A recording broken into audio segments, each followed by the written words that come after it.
Bible வசனம் அழகா சொல்லுது, அடுத்தவங்களுக்கு எப்படி இருக்கக்கூடாது, இடர்லற்றவளா இருக்கணும், ரொம்ப ஜாக்கிரதையா இருக்கணும்.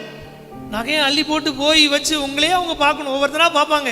இந்த அக்கா நகை நல்லா இருக்கு நல்லா இருக்குன்னு அவங்களுக்குள்ள ஒரு ஏக்கம் வந்து அவங்களும் சர்ச்சைப்பா ஆராதனை பண்ண முடியாமல் ஆண்டவருக்கு நன்றி செலுத்த விடாம நீனும் பண்ணாம நீனும் சோழி முடிஞ்சு அவளையும் சோழி முடிச்சிருது. பாருங்க, நீங்க மட்டும் கெட்டு போறது இல்லாம உங்க கூட நிறைய பேர்த்தையும் நினைச்சிருந்தீங்க. ரொம்ப ஜாக்கிரதையா இருக்கணும், ரொம்ப ஜாக்கிரதையா இருக்கணும். அல்லேலூயா, அல்லேலூயா. அந்த பையன் பார்த்தீங்கன்னா நல்லா படிக்கிற பையன், ஒரு நிமிஷத்தில் மெமரி லாஸ் ஆயிட்டு. அவனை யாருன்னு தெரியல, அவங்க அம்மாவை யாருன்னு தெரியல. அந்த குடும்பம் ரொம்ப கஷ்டப்பட்ட ஃபேமிலி. பாருங்க, ஆண்டவர் நினைச்சேன்னா ஒரு மனுஷனை உயர்த்தவும் முடியும் தாழ்த்தவும் முடியும். நல்லா புரிஞ்சுக்கிடணும்.